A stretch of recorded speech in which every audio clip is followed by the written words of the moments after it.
کبھی اس کیفیت پر غور کیا ہے کہ جب ہم اسکرین کے سامنے بیٹھے ہوتے ہیں، دل کی دھڑکن اچانک تیز ہو رہی ہوتی ہے اور ماتھے پر پسینہ ہوتا ہے؟ بالکل، اور ہم ہر 10 سیکنڈ کے بعد اپنا ٹریڈنگ چارٹ ریفریش کر رہے ہوتے. ہاں، صرف یہ دیکھنے کے لیے کہ بھئی کہیں وہ نقصان تھوڑا کم ہوا یا نہیں. مطلب یہ ایک ایسا تجربہ ہے جس سے فائنینشیل مارکیٹ میں قدم رکھنے والا ہر انسان گزرتا ہے نا؟ 100% اس سے بچنا تقریباً ناممکن سا لگتا ہے شروع میں. بالکل، لیکن آج ہمارے پاس اس موضوع پر ایک بہت ہی زبردست سورس موجود ہے. investing.com پر 12 دسمبر 2025 کو شائع ہونے والا کیتھی لین کا ایک آرٹیکل جو سیدھا اس کیفیت کی جڑ تک جاتا ہے. اچھا، کیتھی لین، ان کا تجربہ تو فائنینشیل مارکیٹس میں بہت وسیع ہے. جی ہاں، انہوں نے پچھلی 2 دہائیوں میں ہر سطح کے ٹریڈرز کی کوچنگ کی ہے.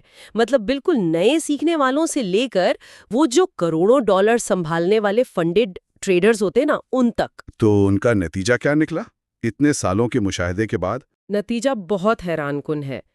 ان کی ریسرچ یہ بتاتی ہے کہ مارکیٹ میں کامیاب اور ناکام لوگوں کے درمیان فرق کوئی خفیہ تکنیک یا کوئی جادوئی انڈیکیٹر نہیں ہے. یعنی کوئی اندرونی خبر یا کوئی خاص اسٹریٹجی نہیں؟ بالکل نہیں، بلکہ فرق یہ ہے کہ کامیاب ٹریڈرز اپنی ایک قطرہ توانائی بھی ان چیزوں پر ضائع نہیں کرتے جو ان کے اختیار میں نہیں ہوتی. واہ، یہ تو ایک بہت ہی گہری بات ہے نا؟ تو چلیں اس کی تہیں کھولتے ہیں، کیونکہ ہمارا مقصد اس ڈیپ ڈائیو میں یہ سمجھنا ہے کہ یہ موضوع صرف ٹریڈنگ تک محدود نہیں، بلکہ یہ اس بارے میں ہے کہ ہم انفارمیشن اوورلوڈ کے اس دور میں اپنے ذہن کو کیسے پرسکون رکھ سکتے ہیں. یہ واقعی انسانی نفسیات کا ایک بہت ہی دلچسپ پہلو ہے. ہم اکثر یہ سمجھتے ہیں کہ شاید مارکیٹ کو سمجھنے میں ہم سے کوئی کسر رہ گئی ہے. ہاں، ہم خود کو ہی قصوروار ٹھہراتے ہیں کہ شاید ہمیں چارٹ پڑھنا نہیں آتا. بالکل، لیکن اصل مسئلہ مارکیٹ نہیں ہوتی، ہمارا اپنا دماغ ہوتا ہے. دیکھیں، انسانی دماغ غیر یقینی صورتحال سے سخت خوفزدہ ہوتا ہے. اچھا، ارتقائی لحاظ سے ہمارا دماغ ایسے ڈیزائن ہوا ہے؟ جی، جہاں بھی دماغ کو خطرہ یا غیر یقینی نظر آئے گی نا، وہ ہر چیز کو اپنے کنٹرول میں لینے کی کوشش کرے گا. اور ٹریڈنگ جیسی فیلڈ جہاں ہر ملی سیکنڈ میں قیمتیں بدل رہی ہیں، وہاں یہ کنٹرول کی جو خواہش ہے نا، یہ انسان کو جذباتی طور پر بالکل نچوڑ کر رکھ دیتی ہے. اوہ، اور اسی جذباتی نچوڑ کو کیتھی لین کے آرٹیکل میں اینگزائٹی کنٹرول لوپ یعنی بے چینی کا دائرہ کہا گیا ہے. ہاں، اینگزائٹی کنٹرول لوپ، یہ نام بہت مناسب ہے. اگر ہم ان عادات کو دیکھیں جو اس لوپ کو بناتی ہیں تو وہ بڑی جانی پہچانی لگتی ہیں، جیسے چارٹس کو بار بار ریفریش کرنا یا کسی پرانے نقصان والے ٹریڈ کو دماغ میں فلم کی طرح بار بار چلانا. بالکل، اور سوچنا کہ اگر میں تھوڑا پہلے نکل جاتی تو کیا ہوتا، یا پھر سینٹرل بینک یعنی فیڈرل ریزرو کی کل آنے والی نیوز کے بارے میں آج سے ہی اپنے ناخن چبانا شروع کر دینا. اور اس کی ایک بڑی ٹھوس نفسیاتی وجہ بھی ہے. جب ہم بار بار اسکرین دیکھتے ہیں یا گھنٹوں بیٹھ کر معاشی خبروں کا انتظار کرتے ہیں تو ہمارے دماغ کو ڈوپامین کا ایک ہٹ ملتا ہے. ڈوپامین یعنی دماغ کو خوشی محسوس ہوتی ہے وقتی طور پر؟ خوشی سے زیادہ یہ ایک جھوٹا سگنل ہوتا ہے. دماغ کو لگتا ہے کہ دیکھو میں کچھ کر رہا ہوں، میں صورتحال کو سنبھال رہا ہوں. یہ بظاہر کام کرنے جیسا محسوس ہوتا ہے. اچھا، لیکن حقیقت میں تو وہ کچھ بھی کنٹرول نہیں کر رہا ہوتا. بالکل نہیں. حقیقت میں یہ عمل صرف بے چینی کے انجن میں پٹرول ڈالنے کا کام کرتا ہے. مطلب ہم جتنا زیادہ خود کو ایکٹیو دکھانے کی کوشش کرتے ہیں، ہم دراصل اندر سے اتنے ہی زیادہ پینک ہو رہے ہوتے ہیں. جی، اور یہاں جو بات سب سے زیادہ متاثر کن ہے وہ یہ ہے کہ ہم جتنا ان بے قابو حالات کو کنٹرول کرنے کی کوشش کرتے ہیں، ہمارے دماغ کا وہ حصہ جو منطق اور فیصلے کرتا ہے، جسے ہم پری فرنٹل کارٹیکس کہتے ہیں، وہ شٹ ڈاؤن ہونا شروع ہو جاتا ہے. اوہ، یعنی ہمارا لاجیکل دماغ کام کرنا بند کر دیتا ہے. بالکل. جیسے جیسے انگزائٹی بڑھتی ہے، انسان کے پاس اصل کام کے لیے ذہنی گنجائش ہی نہیں بچتی. نتیجہ کیا نکلتا ہے؟ لوگ مارکیٹ میں اپنے ہی بنائے ہوئے رولز توڑنا شروع کر دیتے ہیں. غصے میں آ کر بڑے ٹریڈز لگاتے ہیں نا؟ ہاں، اوور ٹریڈنگ کرتے ہیں اور پھر سیدھا زوال یا ڈرا ڈاؤن کی کھائی میں گر جاتے ہیں۔ یہ تو بالکل ایسی بات ہو گئی کہ جیسے باہر طوفانی بارش ہو رہی ہو اور کوئی شخص کھلے آسمان کے نیچے کھڑا بادلوں کی طرف مکے لہرا کر بارش کو روکوانے کے لیے پوری طاقت لگا رہا ہو۔ زبردست مثال ہے یہ۔ وہ چیخ رہا ہو، بے چین ہو رہا ہو کہ بھئی بادل کیوں نہیں ہٹ رہے، حالانکہ بارش کو روکنا اس کے بس میں ہے ہی نہیں۔ بالکل نہیں ہے۔ اس کی بجائے اگر وہ چپ چاپ بازار جا کر ایک چھتری خرید لے تو مسئلہ حل ہو سکتا ہے، کیونکہ چھتری خریدنا اس کے اپنے ہاتھ میں ہے، بادلوں کو ہٹانا نہیں۔ بہت خوب۔ اور ٹریڈنگ میں وہ جو بادل ہیں وہ دراصل وہ تمام عوامل ہیں جو ہمارے بس سے مکمل طور پر باہر ہیں۔ اور آرٹیکل میں ان بے قابو عوامل کی ایک بڑی دلچسپ فہرست دی گئی ہے۔ جی، میں نے بھی پڑھی تھی، اور اس لسٹ میں کچھ چیزیں تو بہت واضح ہیں، جیسے سینٹرل بینکس کے اچانک بیانات یا جیو پولیٹیکل خبریں۔ ہاں، وہ تو سب کو پتہ ہے۔ لیکن کیتھی لین نے کچھ بڑی ٹیکنیکل چیزوں کا بھی ذکر کیا ہے، جیسے الگوریدمک سپائکس، فلیش کریش اور لیکوڈٹی کے خلا۔ مطلب یہ وہ چیزیں ہیں جو ایک عام ٹریڈر کے لیے بہت ڈراؤنی ہو سکتی ہیں۔ اور انہیں ڈراؤنا ہونا بھی چاہیے، کیونکہ الگوریدمک سپائکس کا مطلب یہ ہے کہ دنیا کے بڑے بینکوں کے سپر کمپیوٹرز جو ملی سیکنڈز میں خبروں کی سرخیاں پڑھ کر ہزاروں ٹریڈز لگاتے ہیں، وہ اچانک مارکیٹ کا رخ موڑ دیتے ہیں۔ تو ایک عام انسان کا ہاتھ تو اس رفتار کا مقابلہ کر ہی نہیں سکتا۔ بالکل نہیں کر سکتا۔ اور فلیش کریش، یہ وہ لمحات ہوتے ہیں جب سیکنڈوں کے اندر مارکیٹ کریش کر جاتی ہے اور پھر واپس بھی آ جاتی ہے۔ اور وہ جو لیکوڈٹی کے خلا کا ذکر ہے، اس کو ہم ایسے سمجھ سکتے ہیں نا کہ جیسے کوئی اپنا گھر بیچنا چاہتا ہو، اس نے ایک قیمت بھی لگا دی ہو، لیکن اچانک پورے شہر میں خریداری غائب ہو جائیں۔ جی، مارکیٹ میں کوئی بولی لگانے والا ہی موجود نہ ہو۔ ٹریڈنگ میں بھی کبھی کبھی خریدار اور بیچنے والے اچانک سکرین سے غائب ہو جاتے ہیں اور قیمتیں خلا میں گرنے لگتی ہیں۔ 100% درست۔ اور آرٹیکل کی سب سے اہم لائن یہ ہے کہ ایک بار جب کوئی ٹریڈ لگا دی جائے تو اس کے بعد قیمت کہاں جائے گی، کتنا اوپر جائے گی، یا وہ ٹرینڈ کتنے دن چلے گا، یہ سب قطعی طور پر ہمارے اختیار سے باہر ہے۔ لیکن ایک منٹ، یہاں مجھے کیتھی لین سے تھوڑا سا اختلاف محسوس ہو رہا ہے، اور یہ سوال پوچھنا لازمی بنتا ہے۔ جی بتائیے۔ اگر ہم یہ مان لیں کہ مارکیٹ کا رجحان، خبریں اور قیمتوں کی حرکت ہمارے کنٹرول میں نہیں ہے، تو پھر ایک ہوشیار ٹریڈر کا کام ہی کیا رہ گیا؟ اچھا سوال ہے۔ کیا ٹریڈنگ کا سارا مقصد ہی یہ نہیں کہ ہم مارکیٹ کی پیشین گوئی کریں؟ اگر سب کچھ خلا میں ہی ہے تو پھر ایک پروفیشنل ٹریڈر اور ایک جواری میں کیا فرق بچا؟ دیکھیں، یہ اختلاف بہت فطری ہے، اور دراصل یہی وہ سوال ہے جو ایک عام ٹریڈر اور ایک پروفیشنل کے درمیان لکیر کھینچتا ہے۔ اچھا، وہ کیسے؟ مارکیٹ کے رجحانات کا تجزیہ کرنا، ڈیٹا کو پڑھنا اور ایک حکمت عملی بنانا، یہ بالکل ٹریڈر کا ہی کام ہے، لیکن فرق اندازہ لگانے اور نتیجے کو کنٹرول کرنے کے وہم میں ہے۔ یعنی کام کرنا ہے لیکن نتیجے کو اپنی ملکیت نہیں سمجھنا۔ جی بالکل۔ ایک پروفیشنل ٹریڈر اپنا تجزیہ اس لیے نہیں کرتا کہ وہ 100% درست پیشن گوئی کر لے، وہ تجزیہ اس لیے کرتا ہے تاکہ وہ اپنے لیے ایک ایج یعنی ایک برتری تلاش کر سکے۔ ایج، ہاں، یہ لفظ اکثر استعمال ہوتا ہے ٹریڈنگ میں۔ ایج کا مطلب ہے ایک ایسی صورتحال جہاں ریاضی کے اصولوں کے مطابق جیتنے کے امکانات ہارنے سے زیادہ ہوں، لیکن، اور یہ بہت بڑا لیکن ہے، جی، کسی بھی ایک مخصوص ٹریڈ کا حتمی نتیجہ کیا ہوگا یہ کبھی آپ کے کنٹرول میں نہیں ہوتا۔ ہو سکتا ہے کسی کا تجزیہ بالکل پرفیکٹ ہو، چارٹ بہترین لگ رہا ہو، لیکن اچانک دنیا کے کسی کونے میں کوئی ایسا واقعہ ہو جائے جو پوری فائنینشیل مارکیٹ کو ہلا کر رکھ دے۔ ہاں، جیسے کوئی اچانک سیاسی بحران آ جائے یا کوئی بڑی قدرتی آفت، یہ تو کسی کے کنٹرول میں نہیں۔ تو پروفیشنلز یہ بات مانتے ہیں کہ ان کا ہر ٹریڈ چاہے کتنا ہی پرفیکٹ کیوں نہ دکھ رہا ہو، فیل ہو سکتا ہے۔ وہ پیشن گوئی کرتے ہیں، لیکن وہ اس پیشن گوئی پر اندھا یقین نہیں کرتے۔ وہ امکانات کے کھیل کو سمجھتے ہیں۔ بالکل۔ جواری سمجھتا ہے کہ اگلی بار یقیناً سرخ رنگ آئے گا، جبکہ ٹریڈر جانتا ہے کہ سرخ رنگ آنے کا امکان 60% ہے، لیکن 40% چانس نقصان کا بھی ہے، اور وہ اس کے لیے تیار رہتا ہے۔ یہاں آ کر بات واقعی بہت دلچسپ ہو جاتی ہے۔ یہ تو سمجھ آ گیا کہ مارکیٹ ہمارے کنٹرول میں نہیں ہے اور اس پر زور لگانا بے وقوفی ہے۔ تو پھر اگلا منطقی سوال یہ کھڑا ہوتا ہے کہ اگر میں سب کچھ چھوڑ دوں گی تو میرے ہاتھ میں کیا بچا؟ ہاں، کہ کیا ایک انسان صرف تماشائی ہے؟ بالکل.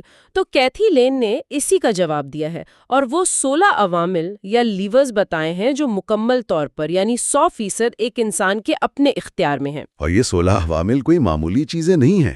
یہ وہ ٹولز ہیں جنہیں استعمال کر کے ہم اس بے قابو سمندر میں اپنی کشتی کو محفوظ رکھ سکتے ہیں. صحیح. تو اگر ہم انہیں حصوں میں تقسیم کریں تو سب سے پہلا اور بنیادی حصہ ہماری حکمت عملی اور رسک مینجمنٹ کا آتا ہے نا؟ ہاں، جیسے آپ کا ٹریڈنگ پلان کیا ہے، یہ تو کوئی دوسرا نہیں بتاتا نا. یہ فیصلہ کہ کس مارکیٹ میں کام کرنا ہے، کس وقت کرنا ہے، انٹری اور ایگزٹ کے اصول کیا ہوں گے. اور سب سے اہم جو آرٹیکل میں بہت زیادہ ہائی لائٹ کیا گیا ہے وہ ہے پوزیشن کا سائز اور سٹاپ لاس کی جگہ. بالکل، سٹاپ لاس. سٹاپ لاس وہ نقطہ ہے جو مارکیٹ کو چیخ کر بتاتا ہے کہ بھائی بس میرا آئیڈیا غلط ثابت ہو گیا ہے اور میں مزید نقصان برداشت نہیں کروں گی. یہ تو ایک فزیکل رکاوٹ ہے نا جو انسان خود اپنے ہاتھوں سے لگاتا ہے. دراصل سٹاپ لاس اور پوزیشن کا سائز ہی وہ واحد چیزیں ہیں جو یہ طے کرتی ہیں کہ جب آپ غلط ہوں گے، اور یقین مانیں آپ بار بار غلط ہوں گے، تو آپ کو مالی نقصان کتنا ہوگا. یہ تو ہے. یہ مکمل طور پر آپ کے ہاتھ میں ہے کہ آپ ہر ٹریڈ پر اپنے سرمایہ کا 1% رسک پر لگاتے ہیں یا 10%. اب جو شخص 10% رسک لیتا ہے وہ چند غلط ٹریڈز کے بعد گیم سے باہر ہو جائے گا. تو اس کا مطلب ہے مارکیٹ نے اسے باہر نہیں کیا، اس کے اپنے بے قابو پوزیشن سائز نے اسے تباہ کیا. بالکل ایسے ہی ہے. اور اس کے بعد جو دوسری کیٹیگری آتی ہے وہ ہے نظم و ضبط اور آپ کے اپنے بنائے ہوئے قوانین. مطلب آرٹیکل میں گارڈ ریلز کا لفظ استعمال ہوا ہے. گارڈ ریلز، ہاں. جیسے ہائی وے کے کناروں پر لوہے کی باڑ لگی ہوتی ہے نا تاکہ گاڑی کھائی میں نہ گرے. ٹریڈنگ میں گارڈ ریلز کیا ہیں؟ آپ کے روزانہ یا ہفتے کے نقصان کی ایک حد. یہ بہت ہی اہم کانسیپٹ ہے. جب کوئی انسان جذبات کی روح میں بہہ کر نقصان پورا کرنے کے لیے اندھا دھند ٹریڈز لگاتا ہے جسے ہم ریونج ٹریڈنگ کہتے ہیں تو وہ کھائی میں گر رہا ہوتا ہے. جی، وہ تو غصے میں ہوتا ہے. لیکن اگر اس نے پہلے سے یہ اصول بنایا ہوا ہے کہ اگر مجھے ایک دن میں $500 کا نقصان ہوا تو میں اپنا لیپ ٹاپ بند کر دوں گا، تو یہ اصول اس کے لیے باڑ کا کام کرے گا. صحیح.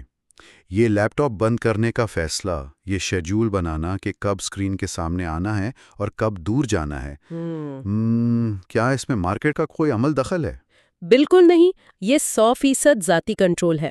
اور اسی 16 عوامل کی فہرست میں جب ماحول اور ٹولز کا ذکر آتا ہے تو ایک چیز کی بڑی زبردست وضاحت کی گئی ہے، اور وہ ہے جرنلنگ، یعنی اپنے ٹریڈز کا، اپنی غلطیوں کا اور اپنے احساسات کا ریکارڈ رکھنا. ہاں، لوگ اسے بہت انڈر ایسٹیمیٹ کرتے ہیں. عام طور پر ہم سمجھتے ہیں کہ یہ صرف ایک ڈائری لکھنے جیسا بورنگ کام ہے نا؟ جبکہ نفسیاتی طور پر جرنلنگ ایک بہت طاقتور ہتھیار ہے. میں بتاتا ہوں کیسے. جب کوئی ٹریڈر نقصان کے بعد غصے یا خوف کا شکار ہوتا ہے تو اس کے دماغ کا جذباتی حصہ، جسے امیگڈالا کہتے ہیں، وہ پوری طرح متحرک ہوتا ہے. اچھا، امیگڈالا. لیکن جب وہ ان احساسات اور اپنے ٹریڈ کی وجوہات کو کاغذ پہ لکھنا یا اسکرین پر ٹائپ کرنا شروع کرتا ہے تو وہ شعوری طور پر اپنے دماغ کو مجبور کر رہا ہوتا ہے کہ وہ جذبات سے نکل کر منطق اور زبان والے حصے کی طرف آئیں. واہ، یہ میکینزم تو واقعی کمال کا ہے. جرنلنگ دراصل اس اینگزائٹی لوپ سے باہر نکلنے کا سب سے تیز طریقہ ہے. ہم صرف حساب کتاب نہیں لکھ رہے ہوتے، ہم اپنے ذہن کو شانت کر رہے ہوتے ہیں. واقعی. اور ان عوامل میں ایک اور چیز جس نے مجھے بہت سوچنے پر مجبور کیا وہ تھا پارٹنرز کا انتخاب. آرٹیکل خاص طور پر اس بات پر زور دیتا ہے کہ ہم کس بروکر کے ساتھ کام کر رہے ہیں. یہ ایک بہت پریکٹیکل پوائنٹ ہے. جی، وہاں واضح طور پر ذکر ہے کہ جب مارکیٹ میں تیزی یا ہنگامہ ہوتا ہے تو اچھے اور ریگولیٹڈ بروکرز آپ کو گہری لیکوڈیٹی اور استحکام فراہم کرتے ہیں. بالکل. ایک غیر معیاری بروکر آپ کو سب سے نازک وقت پر دھوکہ دے سکتا ہے. تو یہ بھی تو ایک ایسا فیصلہ ہے جو ہم نے طوفان آنے سے پہلے مکمل ہوش و حواس میں اور اپنے کنٹرول میں رہتے ہوئے کرنا ہوتا ہے. جی، طوفان آنے سے پہلے تیاری. ان تمام 16 عوامل کو دیکھ کر مجھے ایک پائلٹ کی مثال ذہن میں آ رہی ہے. ذرا تصور کریں، ایک مسافر طیارہ ہوا میں ہے اور سامنے ایک بہت بڑا طوفان آ جاتا ہے. تو پائلٹ کیا کرے گا؟ اب پائلٹ اگر طوفان کو دیکھ کے گھبرا جائے، جہاز کا کنٹرول چھوڑ دے اور کھڑکی سے باہر ہاتھ نکال کر بادلوں کو ہٹانے کی کوشش شروع کر دے تو کیا ہوگا؟ تباہی، کیونکہ بادل ہٹانا اس کے بس میں نہیں ہے۔ تو یہاں ایک اہم سوال کھڑا ہوتا ہے کہ پھر ایک سمجھدار پائلٹ کیا کرتا ہے؟ ہاں، اس کی پوری توجہ باہر کے طوفان پر نہیں بلکہ اپنے سامنے موجود ڈیش بورڈ پر ہوتی ہے۔ بالکل، گو اس بات پر مکمل کنٹرول رکھتا ہے کہ اس نے مسافروں کے لیے سیٹ بیلٹ کا سائن کب آن کرنا ہے، انجن کی پاور کو کیسے ایڈجسٹ کرنا ہے اور جہاز کا رخ کس زاویے پر رکھنا ہے۔ یعنی وہ اپنے ٹولز کو استعمال کرتا ہے۔ طوفان اپنی جگہ موجود ہے لیکن پائلٹ کا سارا فوکس ان بٹنوں اور کنٹرولز پر ہے جو اس کے کیبن کے اندر موجود ہیں۔ اور کیتھی لین کے آرٹیکل کا نچوڑ بھی یہی ہے۔ کامیاب ٹریڈرز اور ناکام ٹریڈرز میں بنیادی فرق یہ ہے کہ ناکام لوگ اسکرین کے اس پار کی دنیا کو یعنی مارکیٹ کو بدلنا اور کنٹرول کرنا چاہتے ہیں، اور کامیاب لوگ؟ جبکہ کامیاب لوگ اسکرین کے اس طرف بیٹھے ہوئے انسان یعنی خود کو مینج کرتے ہیں۔ وہ اپنا سارا وقت ان 16 لیورز کو پالش کرنے پر لگاتے ہیں۔ یہ نظریہ سنتے ہوئے اور بحث کرتے ہوئے تو بہت منطقی اور آسان لگتا ہے، لیکن ہم سب جانتے ہیں کہ جب مارکیٹ تیزی سے اوپر نیچے ہو رہی ہو، چارٹ پر سرخ رنگ نظر آ رہا ہو اور بھئی پیسے کا حقیقی نقصان ہو رہا ہو، تب اس طوفان میں دماغ کو یہ یاد دلانا ناممکن سا لگتا ہے کہ صرف اپنے ڈیش بورڈ پر فوکس کرو۔ یہ تو ہے، اس وقت تو انسان بلائنڈ ہو جاتا ہے۔ تو اس شدید دباؤ کے وقت کے لیے آرٹیکل میں 3 فوری سوالات پیش کیے گئے ہیں جنہیں ری فوکسنگ کویسچنز یا دوبارہ توجہ مرکوز کرنے کے سوالات کہا گیا ہے۔ جی، یہ بہت مددگار ٹیکنیک ہے۔ جب بھی انسان خود کو اس بے چینی کے دائرے میں پھنستا ہوا محسوس کرے نا تو وہ اسکرین سے نظر ہٹا کر خود سے یہ 3 سوال پوچھ سکتا ہے۔ اور یہ سوالات دراصل ایک طرح کا ایمرجنسی بریک ہیں۔ پہلا سوال یہ ہے کہ کیا آج جو ٹریڈز میں نے لیے انہوں نے میری حکمت عملی اور تجارتی پلان کو مزید مضبوط کیا یا میں راستے سے بھٹک گیا؟ اور دوسرا سوال، کیا مسئلہ میرے ٹریڈنگ سیٹ اپ میں تھا یا میری جذباتی کیفیت میں کوئی خرابی تھی؟ بالکل۔ اور تیسرا سوال یہ ہے کہ کل میں ایک بہتر ٹریڈر بننے کے لیے کیا کر سکتا ہوں؟ اب اگر ہم ان تینوں سوالات کی ساخت پر غور کریں تو ان کی خوبصورتی اس بات میں ہے کہ یہ فوری طور پر آپ کی توجہ باہر کی دنیا سے کاٹ کر آپ کے اندر لے آتے ہیں۔ یعنی یہ سوالات آپ کو مارکیٹ پر الزام تراشی سے روکتے ہیں۔ بالکل۔ پہلا سوال آپ کو کٹہرے میں کھڑا کرتا ہے کہ کیا آپ نے اپنے ہی بنائے ہوئے قانون کی پابندی کی؟ اگر مارکیٹ خراب تھی لیکن آپ نے اپنے اصول نہیں توڑے تو یہ دراصل آپ کی جیت ہے۔ اچھا، یہ ایک نیا زاویہ ہے۔ اور دوسرا سوال آپ کو اپنی نفسیات کا ایماندارانہ جائزہ لینے پر مجبور کرتا ہے کہ کیا خوف یا لالچ نے آپ کے فیصلے پر اثر ڈالا تھا؟ اور تیسرا سوال میرے خیال میں بہت اہم ہے کیونکہ یہ آپ کو ماضی کے پچھتاوے سے نکال کر مستقبل کی ایک مثبت سمت دیتا ہے۔ بالکل۔ روزانہ کی بنیاد پر کی جانے والی یہ چھوٹی چھوٹی سیلف کریکشنز وقت کے ساتھ مل کر انسان کو ایک ماسٹر ٹریڈر بنا دیتی ہیں۔ تو ہم نے اس پورے تفصیلی تجزیے میں بہت سے پہلوؤں کا احاطہ کیا۔ ہم نے اینگزائٹی کنٹرول لوپ کی سائنس سمجھی کہ کیسے ہمارا دماغ غیر یقینی کو قابو کرنے کی ناکام کوشش میں اپنی اصل توانائی ظاہر کر دیتا ہے۔ جی، وہ ڈوپامین ہٹ والا پہلو۔ ہم نے ان تمام بیرونی عوامل کو دیکھا جو واقعی بے قابو ہیں، اور پھر ہم نے ان 16 طاقتور ٹولز کی بات کی جو ہماری اپنی سیٹ کے کنٹرول پینل پر موجود ہیں۔ اور وہ 3 سوالات بھی۔ ہاں، اگر ہم بحث کو سمیٹتے ہوئے آرٹیکل کے اس سب سے طاقتور نقطے کو دہرائیں جو دراصل اس پوری گفتگو کا دل ہے تو وہ یہ ہے، ٹریڈنگ اس بارے میں نہیں ہے کہ مارکیٹ آگے کیا کرے گی، یہ اس بارے میں ہے کہ جب آپ کو کچھ پتہ نہ ہو تو آپ خود کو کیسے سنبھالتے ہیں۔ واہ، کیا زبردست بات ہے۔ تو اس سب کا مطلب کیا ہے؟ اس کا مطلب یہ ہے کہ اگر ہم اپنی کوششوں، اپنے روزمرہ کے نظم و ضبط اور اپنے رویوں پر اپنا 100% کنٹرول اور توجہ مرکوز کر لیں تو ہمیں نتائج کے پیچھے بھاگنے کی ضرورت نہیں پڑے گی۔ نتائج خود بخود ہمارے حق میں بہتر ہونا شروع ہو جائیں گے۔ اگر ہم اسے بڑی تصویر سے جوڑ کر دیکھیں نا تو ایک بات بالکل واضح ہو جاتی ہے۔ وہ کیا؟ کسی بھی انسان کا اصل سرمایہ وہ پیسے نہیں ہوتے جو اس کے بینک اکاؤنٹ یا ٹریڈنگ پلیٹ فارم پر نظر آ رہے ہوتے ہیں۔ سب سے بڑا اور قیمتی سرمایہ ہمارا اپنا مینٹل کیپٹل یعنی ذہنی سرمایہ ہے۔